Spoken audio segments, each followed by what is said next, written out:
Pets here. I was just joining the chat just a little bit. I saw that. Oh, Victor, so sorry to hear about your chameleon. That is a rough day. So sorry to hear about it. Aquarimax Pets, hoping that you find your ball python, and Javi, hope you feel better soon. Oh, right. I almost... Oh, okay.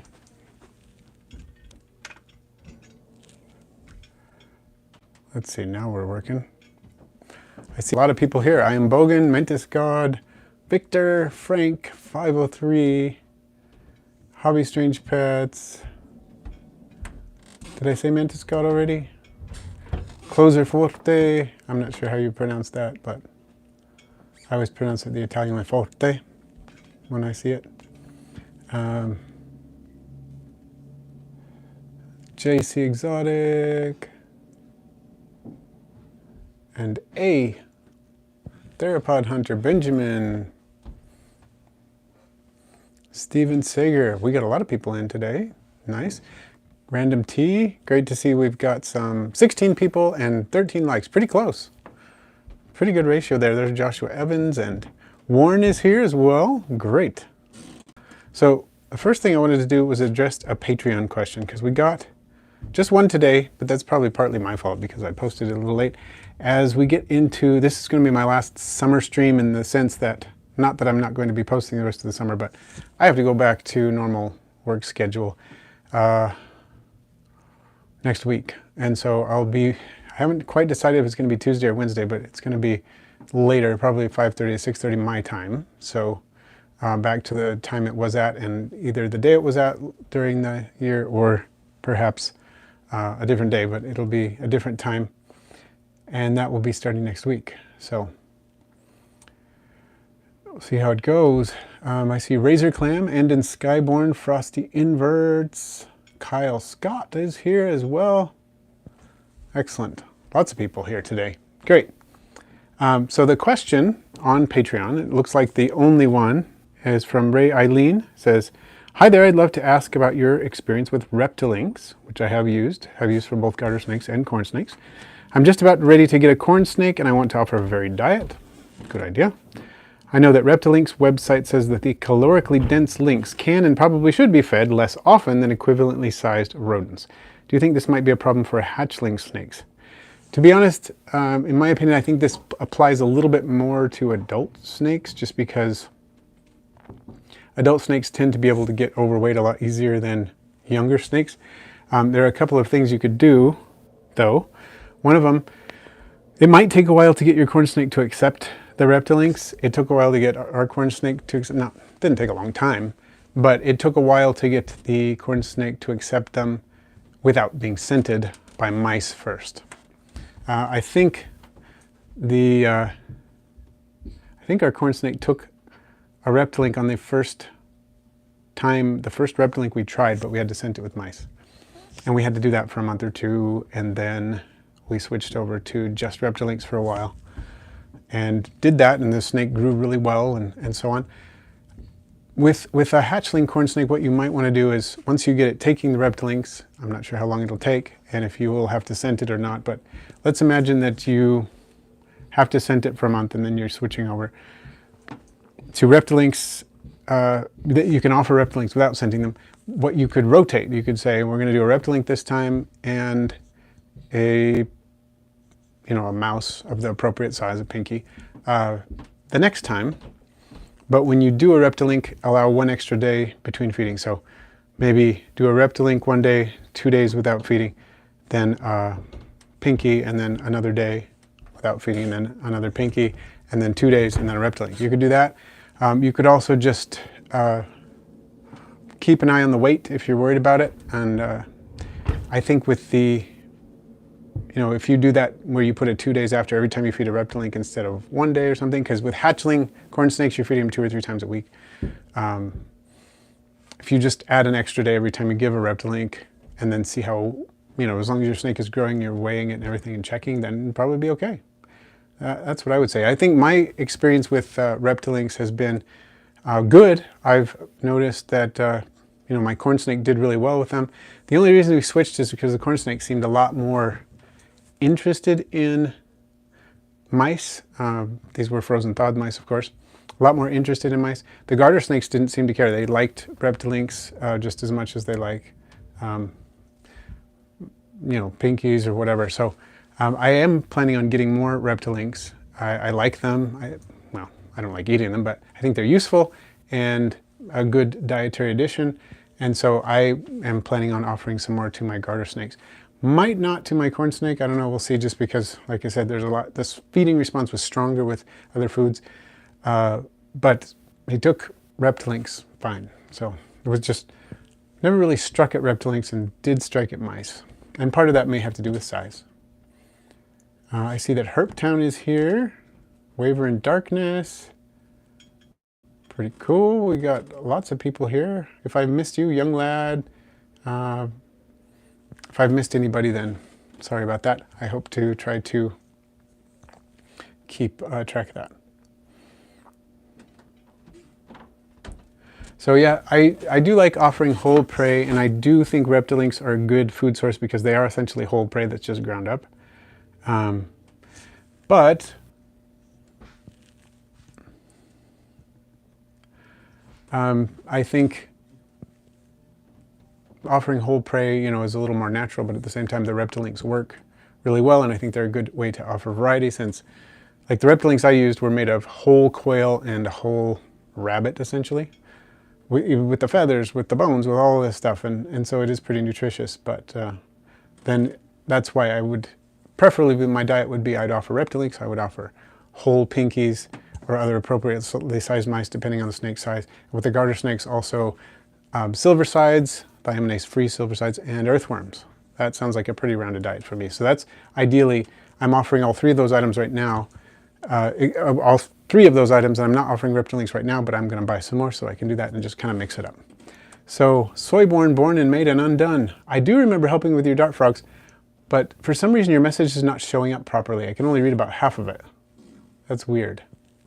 So, Steven Sager, talk a little bit about your experience with day geckos.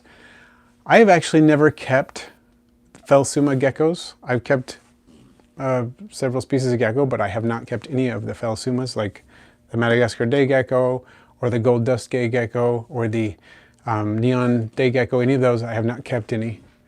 I used to see the feral ones in Hawaii when I lived there, but I've never actually kept them. So, Waver in Darkness, what are some signs I'm keeping a colony too dry? Having trouble, it's my giant Porcellio species. That can be really tricky with the giant Porcellio because many of them do prefer a dry area, or a fairly dry area. One thing, if you're keeping it too dry, they're going to be hugging the hydration station most of the time. They'll be close to it or on it. And if you also notice that your moss is starting to look dry very often, like you have to wet it down a lot to keep it from looking crispy, then that's also probably too dry. But one of the ways is just checking where the isopods are. If they're always near the moist side, whether it's under a hide close to it or if it's right on the moss, probably too dry. I think that's the best one. It's simple, but I think it works. So, Andon Skyborn, nice to hear you've been getting into isopods. It's awesome.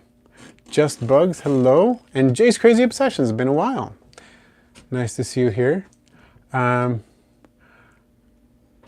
So, Jay's Crazy Obsessions, if you want to send me a picture of a salamander, I could certainly try to help you get it identified. If you caught it here in, or you saw it here in Utah, if the photo was taken here in Utah, then it would be really easy for me to help you identify it. If not, it might be a little trickier, but I can try. What is your favorite isopod you keep? I don't know. I like so many. If I had to choose an armadillidium, it'd probably be Gestroy. But Theropod Hunter, Porcellio orarum. I've certainly never kept that species. In fact, I don't think I've heard of it either.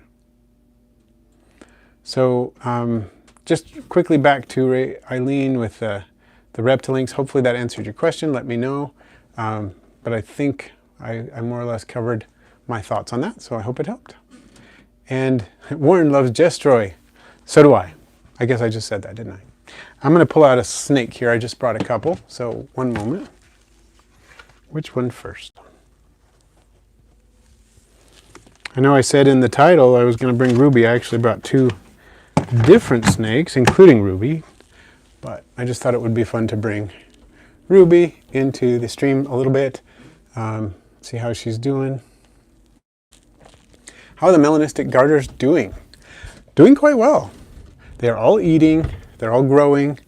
Had a couple of sheds recently in there. One of them is a little bit less, most of them, all three of them are very, very enthusiastic eaters. One of them is slightly less enthusiastic, so sometimes, depending on how it's feeling, I have to separate it and let it eat apart from the others because it's just a little bit more shy about eating.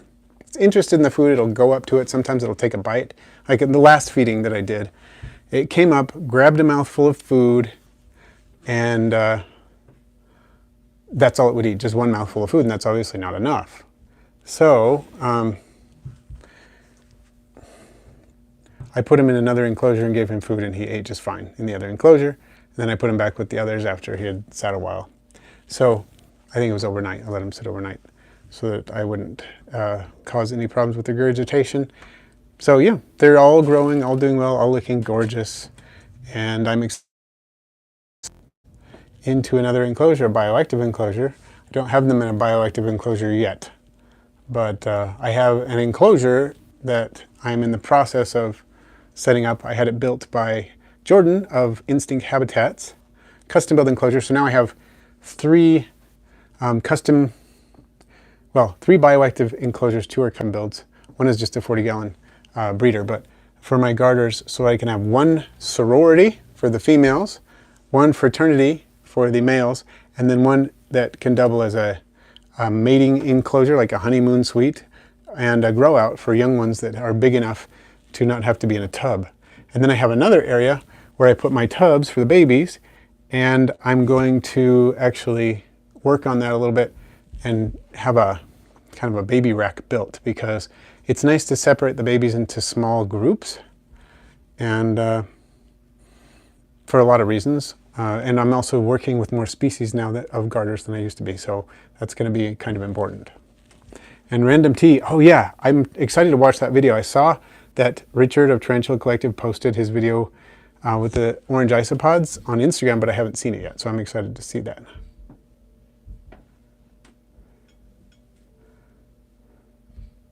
And End in Sky, glad you did catch the stream. Frosty Inverts. Ooh, found some beetle larvae. I hope it works out for you. That's cool. So A period, I'm not sure how you would like me to say your name. Maybe just A full stop, A, whatever you think. You can let me know. How's the leopard gecko and beetle crew doing? Doing well. Been doing well for a long time. It's a pretty stable situation in there for them. And I've kept them together for, I'm not quite sure how long, a couple years probably, and they're doing fantastically. Let's see. And BD Lexon, well, you're welcome and thank you for being here. Favorite species of millipede? I am Bogan. Let's see. Favorite species of millipede. I really love ivories. If I had to pick a U.S. native species, it'd probably be ivories. In general, I really love flame legs. That was my first species I ever kept and bred. So probably a little biased about that. And let's see. I really love Mardonius. I think they reclassified it, but when I was keeping it, it was the Mardonius parilis acuticonis. Love that species too. It's like a matte black, very large species. Not as big as the A. gigas, but pretty big. Oh,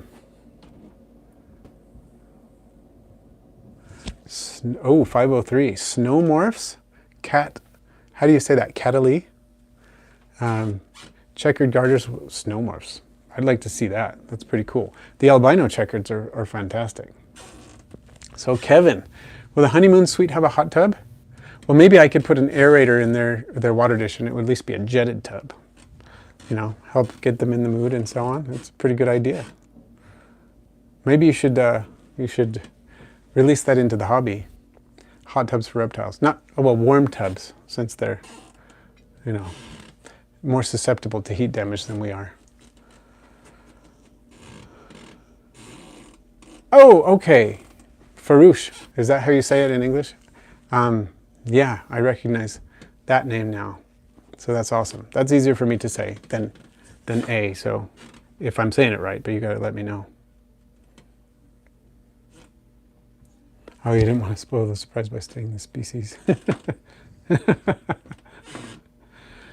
Will you ever keep beardies? I've babysat beardies before. They're pretty cool. I worked with some in the zoo collection and the education collection when I was there.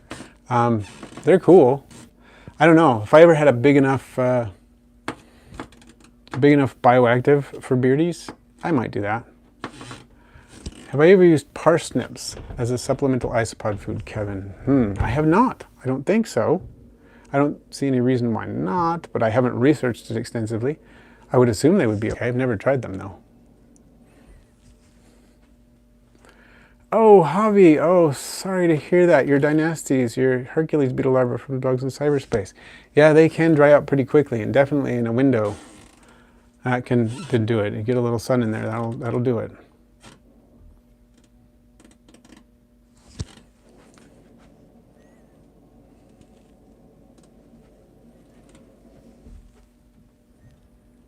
And Victor, that is cool that you have a spare room like that to be able to use. So just bugs. Used to keep 12. I'm trying to remember what we're talking about here.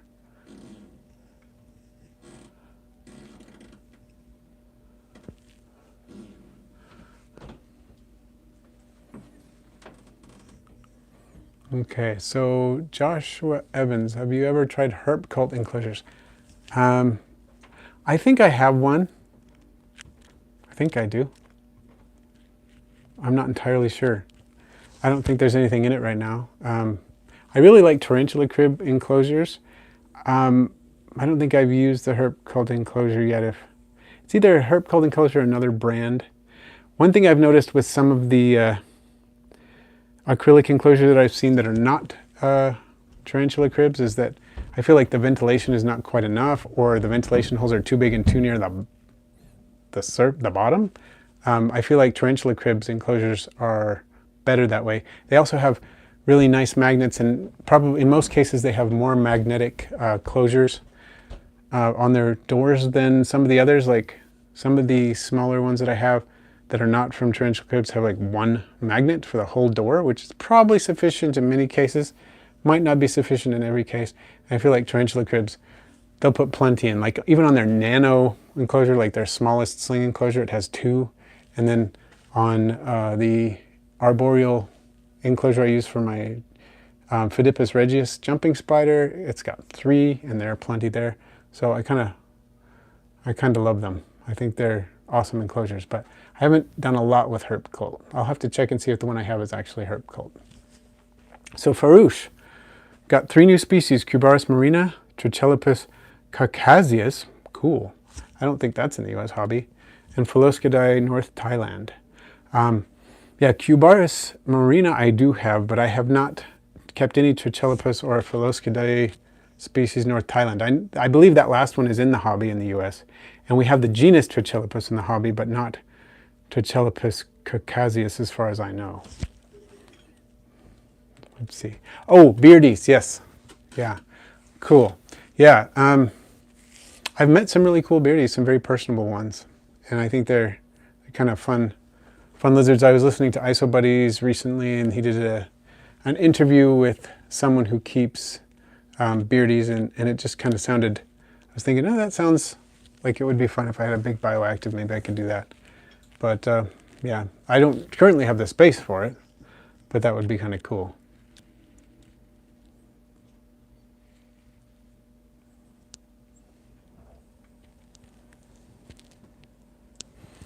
Okay, so closer folk, they're saying my Werner enclosure is herp cult. Yeah, and I recently, because I recently moved them to a larger enclosure because I have a lot more of them now than I did when I first got them. So I moved them to a slightly bigger enclosure. So that makes sense. It's a herp cult enclosure, and it is a nice enclosure.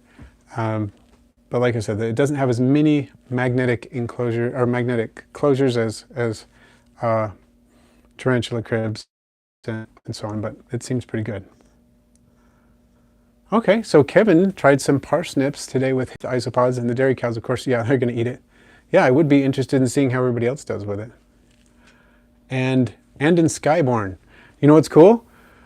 I was in Florida in, I want to say 2015, and I saw a bunch of bumblebee millipedes, actually collected some, and some of my current bumblebee millipede, well, all of it probably at this point, is descended from some of those individuals, meaning that it's descended from two different groups, but the initial group was the first ones that I got, and then I added to it later, so they're probably all related to those original ones now.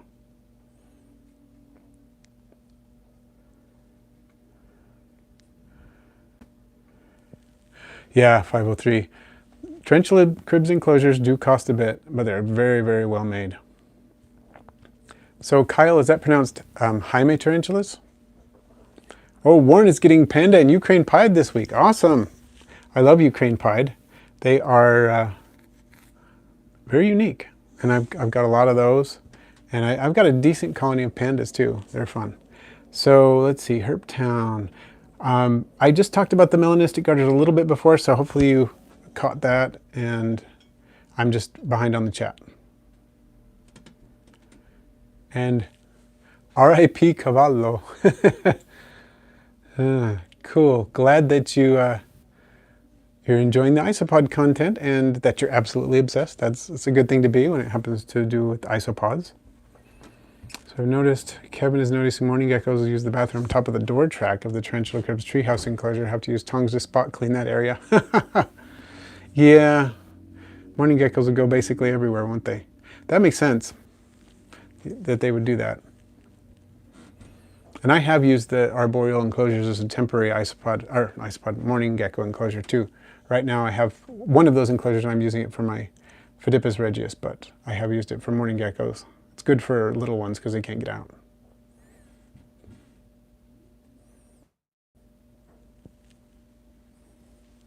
Just bugs your oranges like Cali style guac. Warren, your wife is obsessed with Cubaris papayas. Awesome. It's good to know, you know, it's always good when your partner is interested in isopods, or at least some of them, as you are. My wife likes them. She thinks they're cute, but she's not as interested as I am by any means. Glad to hear your Cubaris marina and your zebras are reproducing. RIP. Awesome. Rod Sprague, nice to see you back.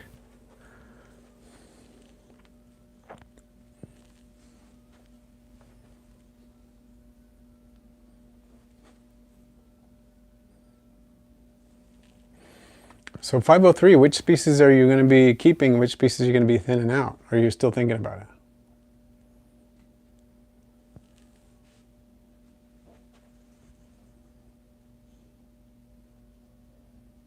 Ah, arthropod ambassadors, you found that the acrylic warps in high moisture. Interesting. Just bugs. My mom loves duckies because of their face. They are, they're pretty cool. Yeah, let's get a close look at Ruby. I don't even think she's shed recently, but she's looking pretty good, huh? You can see the red on her. She's a pretty girl, isn't she? Thank you, Kevin. Did you hear what Kevin said, Ruby? Oh. There's Candle 4444. Welcome back. Or Lacey.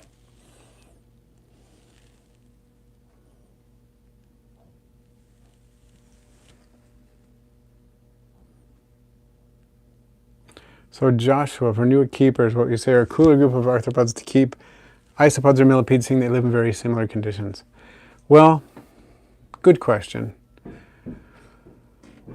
I think it just depends on what you're most interested in. I think isopods can get away with less substrate and often a bit lower quality substrate.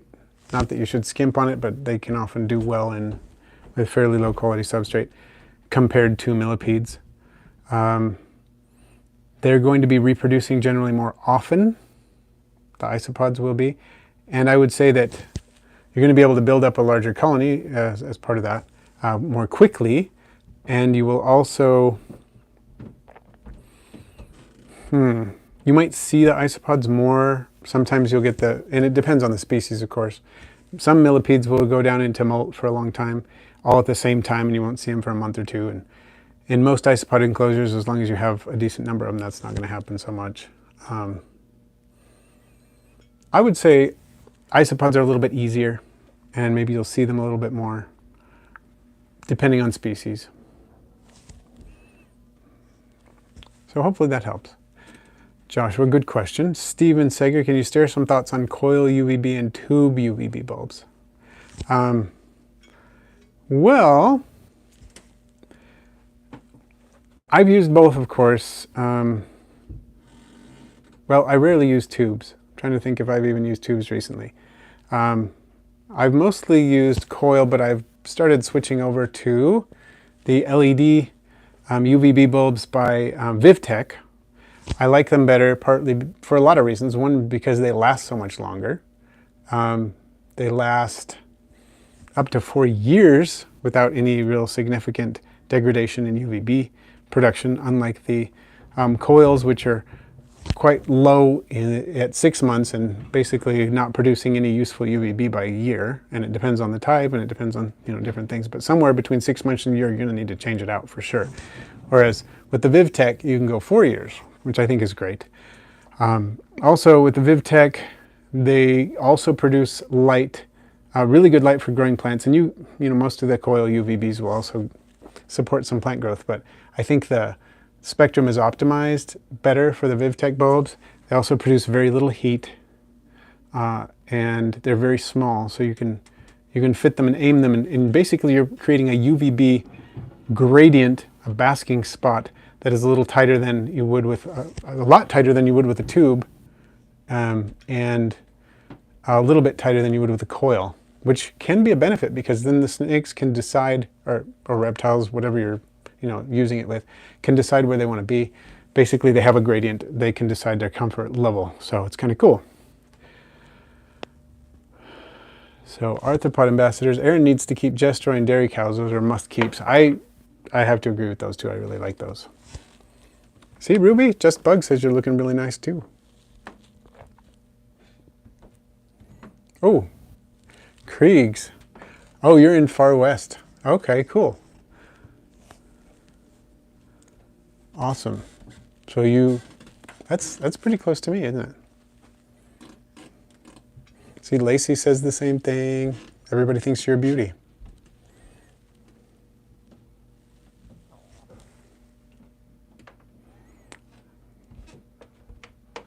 Okay, let's see, 503. Here's the list of the isopods you're keeping. Gemix, Fulgari, P. Werneri, pandas, red tigers, duckies, positive albinos, punta-cana zebras, Fulgari, magic potions. All good ones. And dairy cows. So, Lacey, about your single garter. Turned out to be a boy. Here's the thing. Depending on the type of parthenogenesis, so we don't know of any records of parthenogenesis in garters, but we were talking about this as, maybe it's something new because it's showing up in new reptiles all the time. This is the thing. All of the parthenotes that were produced by my crested gecko female were all males. Some types of parthenogenesis always do that.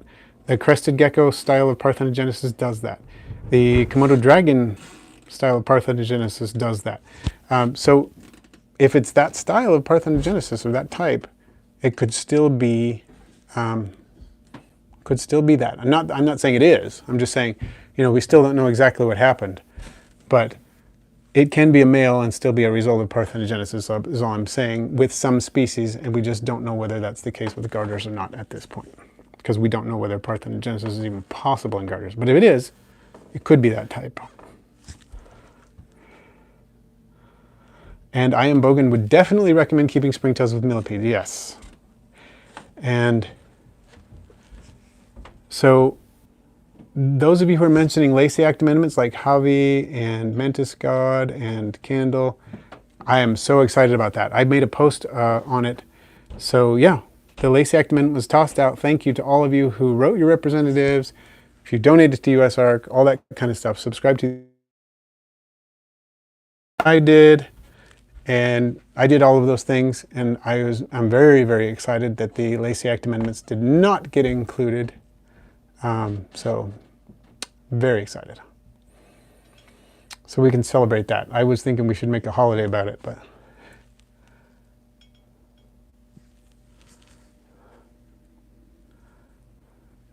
So RIP, questions are isopod with one white antenna a form of pied, or is it more of a mismolting? Good question. It can be a form of pied, but it's something to keep an eye out and see if there's some if that's pied going on, or if there was just, you know, a little bit of stuck shed essentially. So yeah, you probably just want to keep your eye on that individual.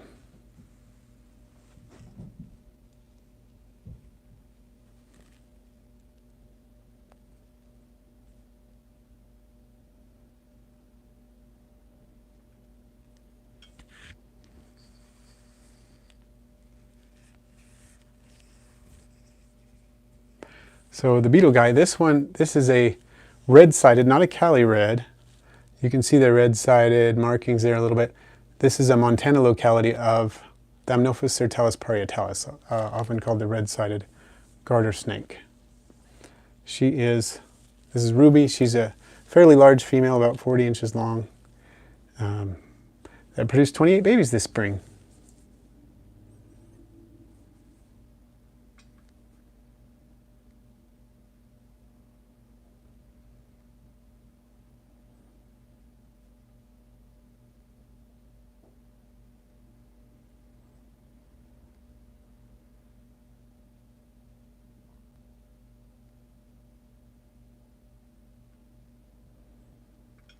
Okay, so Lacey, then documented peer-reviewed papers that garters can do parthenogenesis. Okay, I was unaware of that, so that's interesting. So now what we need to determine if the garters, these documented peer-reviewed cases of garters doing parthenogenesis, did they all result in females then? Is that what you're basing that on? Because that's interesting. I am, like I said, I did not know that. And I do know that some produce males when they are parthenotes. Can produce male parthenotes like crested geckos. So that's kind of what I was basing things on. So Tucker, Skolman got your first death feigning beetles. Going to try to breed them. Give them some deep substrate. Keep one side of the substrate fairly moist. Make sure they have plenty of food. Things like insects especially, dog food that's been moistened and put in a small tray or something like that are good items to get them going. And go through the sand every once in a while. Look for larvae and then move them out into another enclosure. And then you can watch my video set to get them, make sure all the larvae can pupate and so on. But as far as getting them to produce, it's not too hard.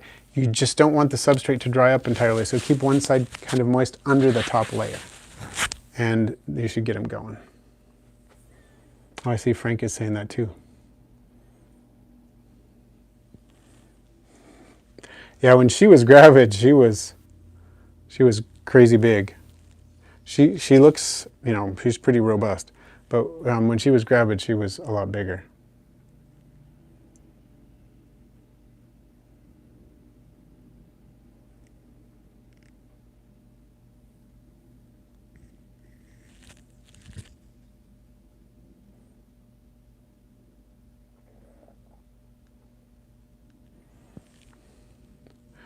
Oh, you had Adrodes dune buggies breeding, but they didn't successfully pupate. Sorry to hear that. Yeah, this species actually doesn't always get this big, and there are species that get bigger, like the giant garter snake in California, and what's another one that gets big? Lake Chapalas get bigger than this, but this This species, when I've read about it, it usually doesn't, the females usually don't get over 30 inches, but she's 40, so she's a fairly big one. Okay, Lacey, so that's cool.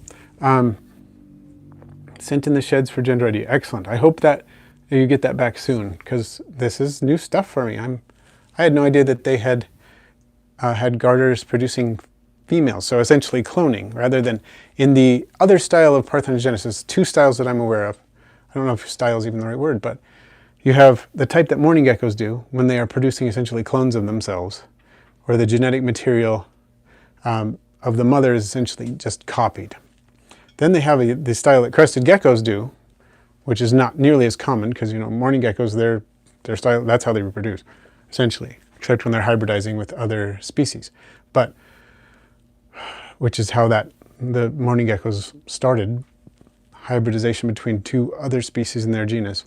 Anyway, when crested geckos reproduce through parthenogenesis, the female, during meiosis producing the eggs, polar bodies are part of that process that are produced, and polar bodies are part of that process in humans too. When a human is producing eggs, a cell divides into 4, and 3 of those kind of just break down. They don't do anything, and one of them develops into an egg in humans. In crested geckos, the same thing happens, but sometimes one of those polar bodies actually fuses with an egg, and the genetic material from that acts as if it were a sperm, and it fuses with the other, and so now you get, instead of having haploid or half of the complement of chromosomes that you had before, now you have a diploid or full complement of chromosomes, some from the polar body and some from the egg. So it's basically the polar body acts like the sperm, the egg, they fuse, and then you get genetic material. The mother crested gecko becomes essentially the father, because she's donating half of the genetic material and the mother, and it's weird, but that's how it happens. And when that happens, all males are produced. And so of the 3 parthenotes that we've received from our crested gecko female,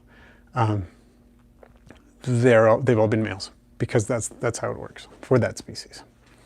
So Kyle Scott is 28 in average birthing for her size. I don't know. I think it can vary quite a bit. I think 28 is a decent amount for her size and age. I've talked to others with similarly sized females who have had fewer and have had, I don't know if I've heard of anybody with red-sided that I specifically talked to that have had larger litters. I'm sure they have had some. I just don't know that I've specifically talked to anybody about it. But she had 21 last time, didn't you? The time before, and 28 this time. I would expect that to be, it's a fairly large litter, but they could have more. I mean, I've heard of them having around 100. I'm not sure if this species does or not, but I've heard it happening. Okay, so Devin Wildheart. Can powder blue and powder orange breed together? Yes, they can. They're just color varieties. Powder orange is the same species. So powder orange, whiteouts, Oreo crumbles, orange creams, those are all the same species. They can all interbreed. I've done it myself. I've crossed powder blues with I've crossed Oreo crumbles with oranges, and the next generation looked all wild types, and the generation after that had some orange creams in it. So it can be done. It's very easy. There is some debate over whether the ones in the hobby are the same species or just some closely related species, but either way they can reproduce. And Kevin, yeah, the lake chapalids are awesome. They're so big. Get some. So Lacey, excellent information. I'm really interested. We need to talk about this more. Checkered garters are more likely to reproduce via parthenogenesis. How common is this in garters? This is fantastic. I didn't even know about this.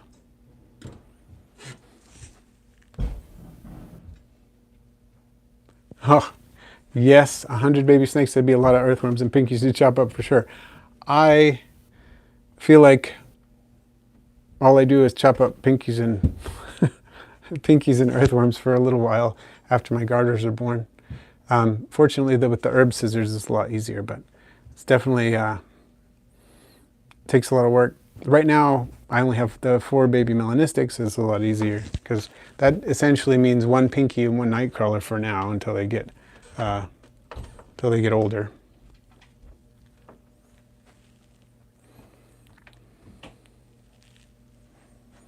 Okay, the beetle guy. What is the largest species of millipede that is widely available in the hobby? Depends on what you mean by widely available. So I'm gonna mess up the name because I'm not looking at it, but A. gigas or Archis streptus, something like that, gigas, is the largest species of millipede available in the hobby. I think it's the largest species of millipede, but it's not widely available in that you can't get one extremely easily. Just a second, drop something. But you can get them. They do exist in the hobby. They're captive bred. They're possible to find. So, yeah, that's the one.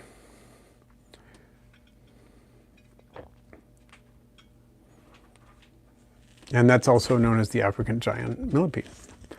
Okay, so Lacey, you're saying it's not common at all, but most of the documented cases are checkered. Interesting. Interesting. So just bugs. You don't necessarily have to feed garters mammals. And if it's an issue with you feeding like whole rodents, then there are other things you can do. For example, you could, if you're not uncomfortable with Reptilinks, you could use Reptilinks. If you're okay with using, say, earthworms and fish, you could use thiaminase-free fish like silversides and earthworms, and that could work. Someone else asked me questions about breeding, if I breed fish for my snakes. And I actually do breed blue star indlers and Archispirostreptus gigas. That's it. Thank you. Thank you, Farouche, for sending that in. So I do breed those, and I generally don't feed them to my snakes, but when I have babies that are picky, like I did with my melanistics, I had a couple of babies that wouldn't eat very much at first, and I gave them some of those to get them started. I will do that. I did the same thing last year with my red-sideds. There were 3 or 4 of them that didn't want to eat a lot, and I got them eating with live fish. The live endlers, those are also thiaminase-free and safe for snake food, so I did that. I try to get them off of that as soon as I can, partly because they can get addicted to it, and it's actually pretty healthy for them. It can work as a main diet because they're thiaminase free, but it's kind of tricky, and with bigger garters, you can imagine how many guppies it would take, or endlers, which are very closely related to guppies, how many it would take to fill up a snake like this. I'd have to have a lot of tanks to be breeding enough of them for that. And I'd rather not feed them live foods. So it's just basically a stopgap measure. I do it until I don't have to anymore.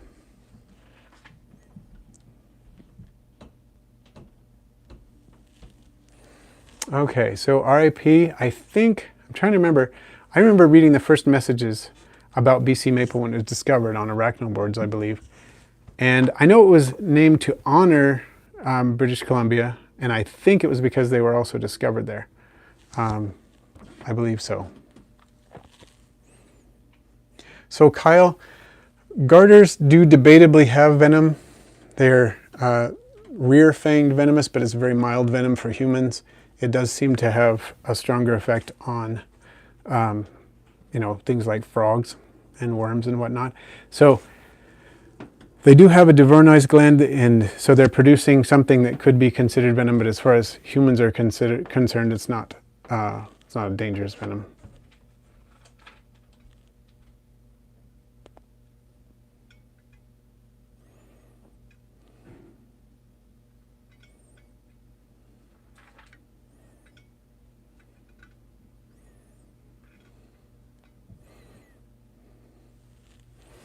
Okay, so Kevin, when you did education programs, how did you deal with people afraid of reptiles? I was deathly afraid of snakes myself at one point, so I try to go back to that and empathize if possible. Good idea, yeah. And I still do education programs with snakes on occasion. And one thing that I always do is I make sure when I set the ground rules at the beginning, I let everybody know that if you're interested in touching some of these animals, there will be some you can't touch at all. There will be some that you can touch if you want to, but I'm not going to force it on you. and you can touch them in the way that I explain is appropriate. And usually by doing that, everybody realizes that, oh, he's not going to, you know, put the snake around my neck or try to put the snake in my face or anything like that. And it really helps reassure people in my experience.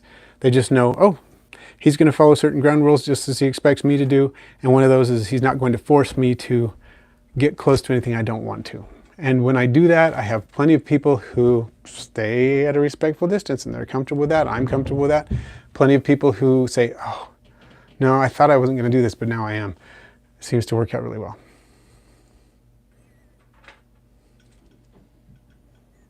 Okay, so the beetle guy. Some other options you can get. Philippine giant blues are also big millipedes, and they'll probably be a little cheaper than giant Africans. Maybe not a lot cheaper.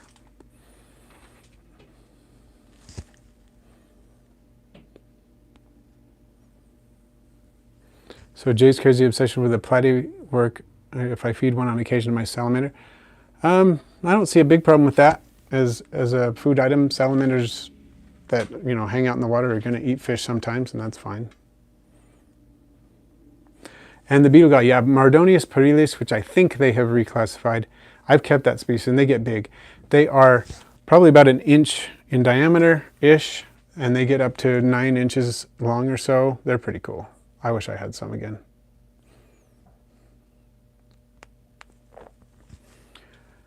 And mollies, platies, and guppies are all fairly closely related, and I don't think any of them have thiaminase in them.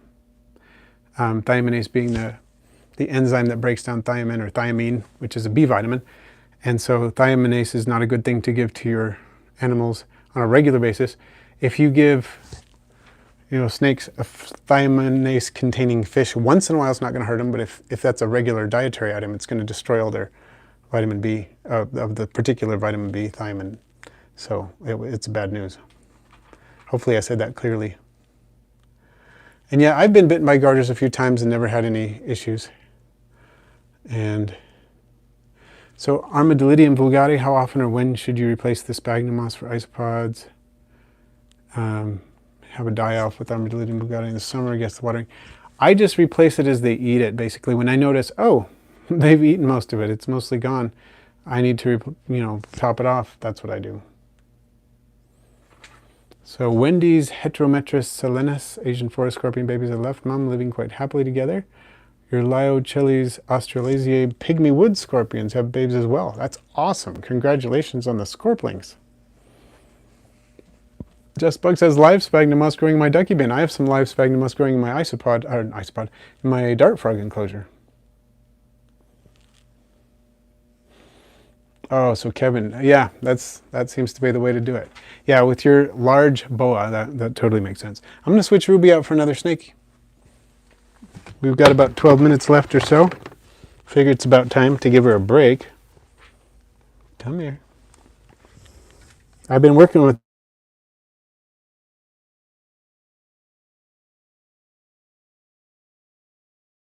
I need to fix that. Absolute worst possible time for an alarm to go off during the live stream, right? Okay, this is Prairie Dawn. She is my female Thamnophis radix, or plains garter. I have, this one's also from Don's Garter Snakes. He was kind enough to give me a pair of them last August about, so what is that? It's been a year, a little over a year, somewhere around a year, I think. Or was it October? I don't remember. Anyway, it's been approximately a year. And she's a beauty too.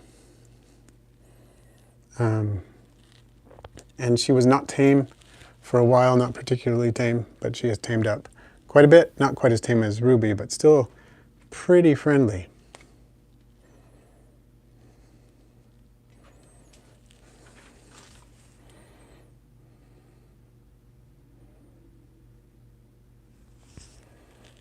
Do bettas contain thiaminase? I'm not sure about that one. I've never used them as a food item.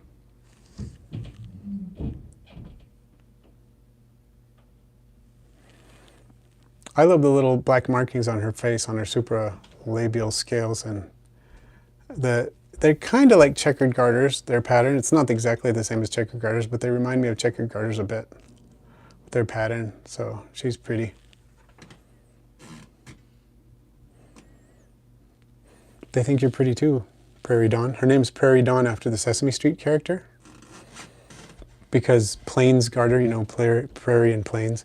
My wife suggested we call her Prairie Dawn, which I like, because I like Muppets, and Prairie Dawn's a Muppet, and it totally works for me.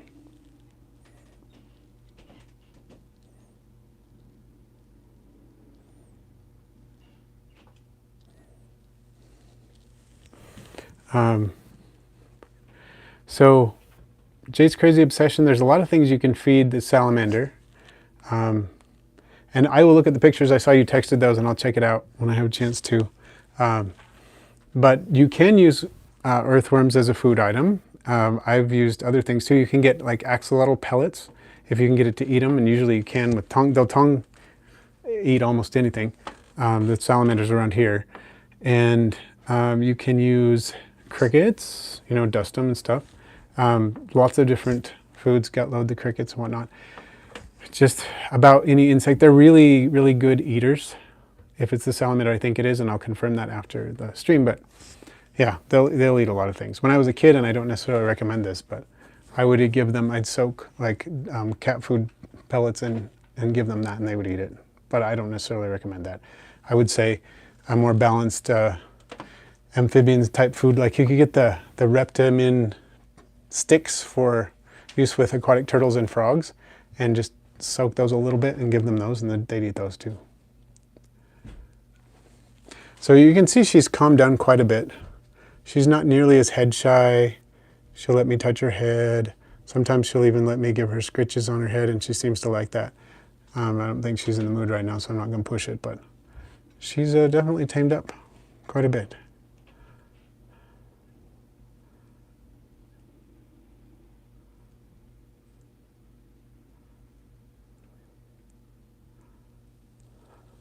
And as far as that goes, your salamander would probably eat isopods if you have them, like dairy cows, something like that. And Devin, congrats on your baby dairy cows.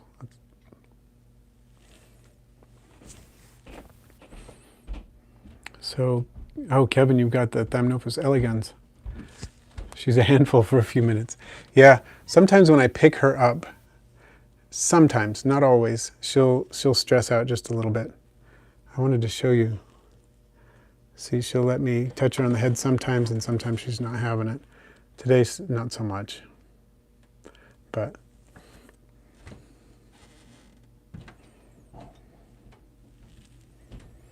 and the beetle guy, yeah, some of the garters actually become poisonous because they eat toxic newts and sequester the toxins. It's pretty cool. So mildly venomous and also poisonous. Snakes that can be both. One of the few snakes that can be both. So Devin, basically the isopods can find it. They can smell the Repashy foods. They can smell any food. And I just put it in as powder. You can mix it with water, but I feed it dry on some sort of surface, and it works just fine. Wouldn't worry about that at all. They'll find it. If they're not hungry, they're not eating it, probably means they already have enough food in the enclosure, and you don't really need to feed them yet until their population grows a bit more. Or they've just eaten so recently and you don't need to yet. Yeah, my go-to is Supreme Isopod Chow, but I have used, of course, the Repashy foods like Bug Burger and the Morningwood food, and my preference is to feed them dry. It's easier, they last longer because they're not going to mold. Isopods will go after them just as readily. Yeah, and they just may not be hungry. You can leave it in there for a few days and just watch it for mold. If it gets moldy, throw it out, rinse out the whatever surface you put them in. So Kyle, in my experience, feeding them some supplemental food does encourage them to breed, probably partly because, you know, they've evolved to reproduce partly based on resources. If there are plentiful resources, a lot of organisms will breed when they have plentiful food, because it's one of those triggers. This is the time to breed. This is when my offspring are going to be able to survive best. So I would say so, yeah. And it may just partly because it's abundance, and there may be some things in the food that help balance out, you know, their diet and offer things like that that help trigger reproduction as well. Scallop shells is one of my favorite things to put the food on. I have you can buy like 100 of them on Amazon and for quite cheap. That's what Random T was saying, the scallop shells.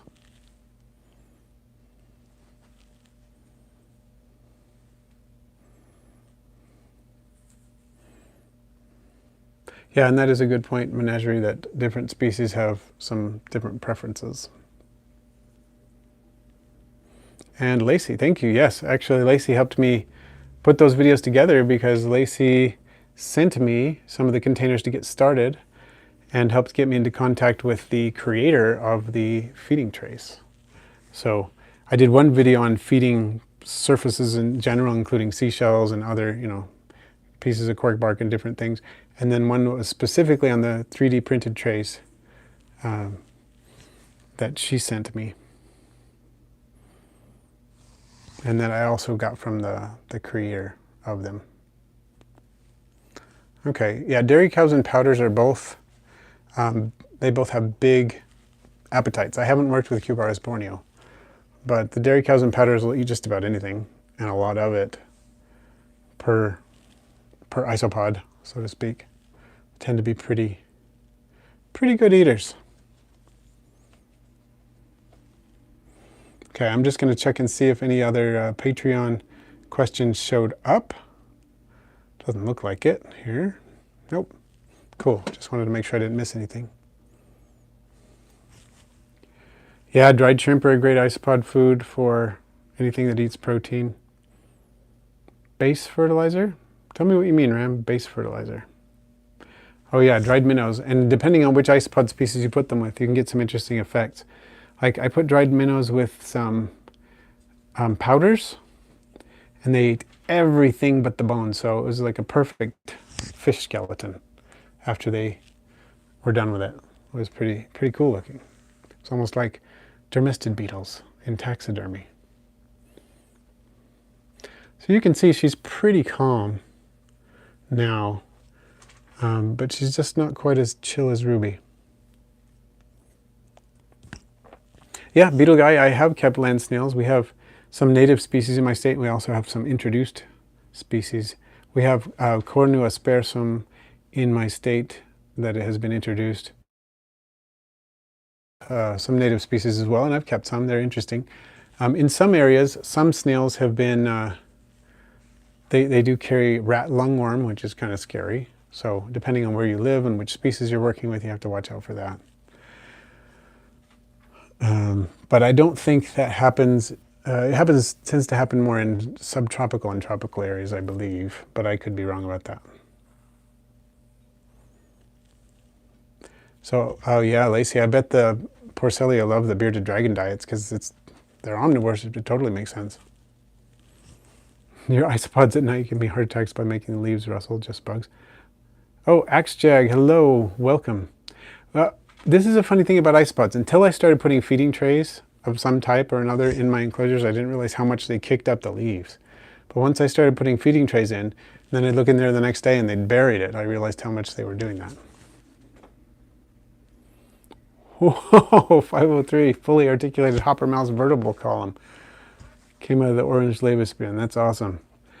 Yeah, when I put pinkies in, sometimes if none of my snakes and nobody wants it, because I have a line of creatures that will eat the pinkies. If none of the vertebrates want it, then I will give it to usually my Porcellia lavis, and the pinkies just disappear entirely. There's nothing left. But it seems like a hopper, since the skeleton has started to calcify, that you could get something like that, so that's cool.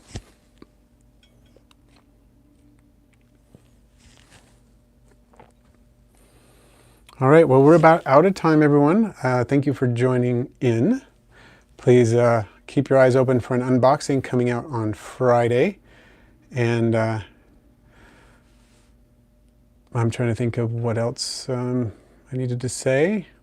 I'm really excited that the Lacey Act amendments did not pass. That's great news for our hobby. So spread that around. If you don't support USARK, please consider doing so, because that can help us protect the hobby from similar laws in the future. A couple more questions, looks like. Axejag, is it okay to use Dawn dish soap to clean a new enclosure's walls? Yes, if you rinse it thoroughly. If you rinse it thoroughly, you'll be okay. Albino common in isopods. Not uncommon. There are albino isopods out there, quite a few. in the hobby, so not too uncommon.